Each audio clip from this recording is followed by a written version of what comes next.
PM Modi के तीसरी बार सत्ता संभालने के बाद संसद का सत्र 24 जून से शुरू होने वाला है, जिसमें सबसे पहले बीजेपी के लिए चुनौती है 26 जून को होने वाला लोकसभा स्पीकर का चुनाव, क्योंकि इस बार बीजेपी को पूर्ण बहुमत नहीं मिला है और उसे सहयोगी दलों के समर्थन की दरकार है। बीजेपी ने इसके लिए अपने सहयोगी दलों को मनाने की कवायद शुरू कर दी है।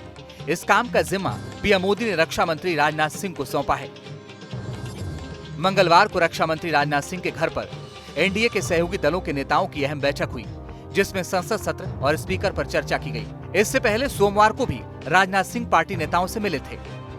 बीजेपी लगातार अपने सहयोगी दलों के साथ समन्वय की बैठक कर रही है और उनके मन और मिजाज को जानने की कोशिश कर रही है, ताकि जब मौका आए तो किसी की नाराजगी सामने ना आए और कोई अपनी बात अलग जाकर न कहे, यानी एकजुटता दिखाई दे। तो उसी तरीके से अगर विपक्ष की बात की जाए, इंडी गठबंधन की बात की जाए, तो इंडी गठबंधन भी स्पीकर को लेकर और डिप्टी स्पीकर को लेकर अपनी तैयारियों में जुटा हुआ है और यूँ कहें कि वो अपनी रणनीति भी बना रहा है। बीजेपी ने साफ किया कि लोकसभा स्पीकर का पद अपने पास रखेगी, जबकि डिप्टी स्पीकर का पद सहयोगी दल को देगी। सूत्रों के मुताबिक डिप्टी स्पीकर का पद टीडीपी को मिल सकता है। लोकसभा में इस बार सीटों का गणित ऐसा बैठा है कि बीजेपी को स्पीकर पद के लिए मशक्कत करनी पड़ रही है।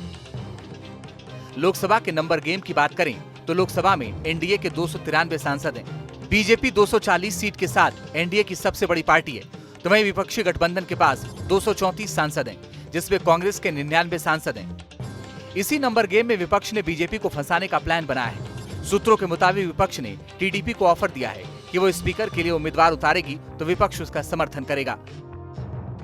विपक्ष चाहता है कि परंपरा के मुताबिक लोकसभा के डिप्टी स्पीकर का पद उसे मिले, इसलिए उसने ये दांव चला है। लेकिन विपक्ष की मंशा पर बीजेपी ने कड़ा हमला बोला है। उतारे ना, जो आपको अधिकार दिए गए वो सारे करें, आपको कौन मना कर रहा है इसको करने के लिए, लेकिन धमकाए नहीं। जिसका बहुमत होगा वो जीत कर आएगा। आपने जो पहले अपने अपने शासन में किया है, आपने स्पीकर डिप्टी स्पीकर सारे अपने आप में लिए हैं जब शासन में रहे हैं, तो इसलिए इस समय हमारा दल निर्धारित करेगा क्या करना है।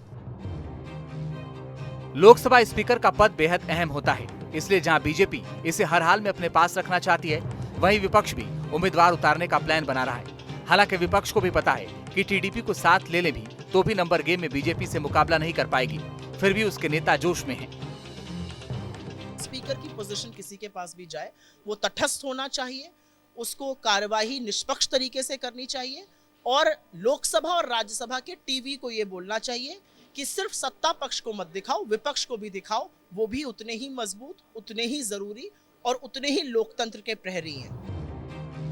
18वीं लोकसभा का सत्र 24 जून से शुरू होगा और सबसे पहले प्रोटेम स्पीकर सांसदों को शपथ दिलाएंगे, लेकिन सभी की नजरें 26 जून को होने वाले स्पीकर और डिप्टी स्पीकर के चुनाव और उम्मीदवार पर हैं।